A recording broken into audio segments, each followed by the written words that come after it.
Pelicans and the Clippers, our last game from Staples Center. No Blake Griffin, no Anthony Davis tonight.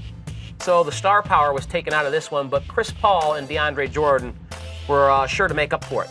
Look at CP3 after the feed to DeAndre, puts Alexis Ajinça on his booty. And then that's an easy block right there for Wesley Johnson in the lane. Or Luke Richard Mbamute, pardon me. Tim Frazier had his stuff blocked there. Later in the quarter, DeAndre and Austin Rivers making it look easy. Clippers win 133-1. Look at that 2020 vision from CP3. 20 points, 20 assists. Antoine, he only played 30 minutes. And on top of that 2020, 0 turnovers. I mean, I think he's underrated as far as the all-time great point guards with how efficient he can be. I think he's underrated right now. I think a lot of people know how good he is, but in the Western Conference, because we've been watching Steph Curry and Westbrook over the last 2 years be so dominant, Chris Paul's lost in the shuffle a little bit as far as being one of the dominant point guards. But he's terrific.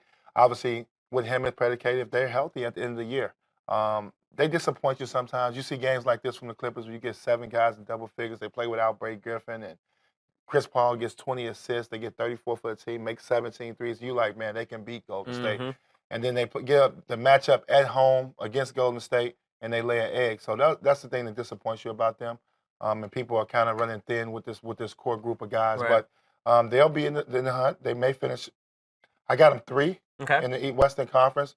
They're going to be a tough out if they're healthy come playoff time. But can they beat Golden State in a 7-game series? I still don't believe. I'm not convinced yet that they're going to be able to do that. So, it's just another team that's going to get to the second round. But for tonight's performance, great performance. They played against a team that had nobody tonight, and they took care of business. Anthony Davis, no True Holiday. That's their whole team. And Eton Moore didn't play. So you got 3 guys, 3 main guys for New Orleans. So, but Chris Paul do get undershadowed sometimes because of Westbrook and Steph Curry being in the same conference. Fair enough. First player, Chris Paul is with 20 points, 20 assists, and 0 turnovers since the turnover stat was counted, which started in 1977-78. So some history made there for CP3.